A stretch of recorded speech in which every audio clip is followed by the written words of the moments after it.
Well, shocking new details coming out of an article about alleged shenanigans going on at the TSA. Politico publishing a satirical piece called "Dear America, I Saw You Naked. Confessions of an ex-TSA agent." But should we all be laughing at depictions of TSA workers acting like teens looking at naked bodies in the x-ray machines?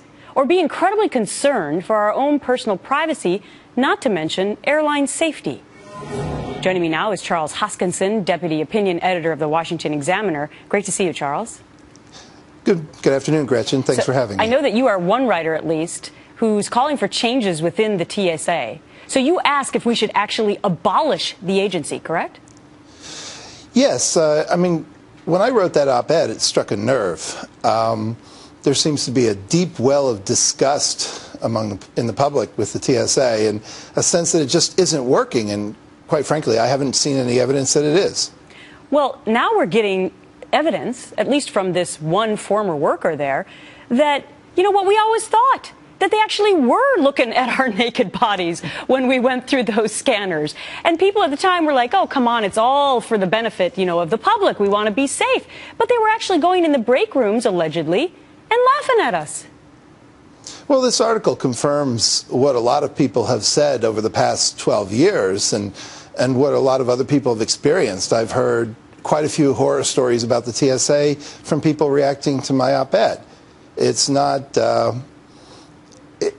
really news. It's just a sense that, I mean, when I read the article, I got the sense that they were acting like a bunch of teenagers. Yeah, but it is news, Charles, for this exact reason, that on top of them making fun of us and looking at us nude, okay, some people might say, so what? But this officer's actually saying that the security is not working. Here's a quote. That's correct. Yeah, so he says this. One of the officers in our class asked him to tell us off the record what he really thought about the machines. We wouldn't be able to distinguish plastic explosives from body fat, and that guns were practically invisible if they were turned sideways in a pocket. So this is news, Charles, because apparently we're standing in really long lines, and these machines don't even really protect us. Exactly, Gretchen. That's the real news. It isn't working.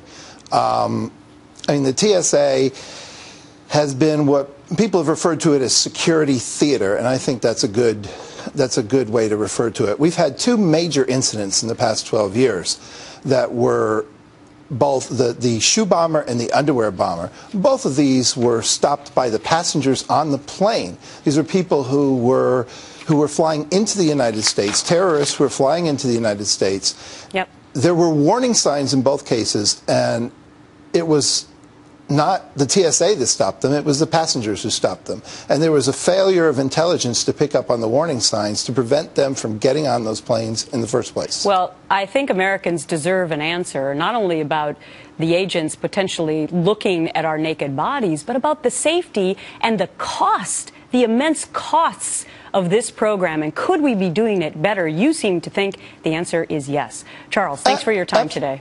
Thank you.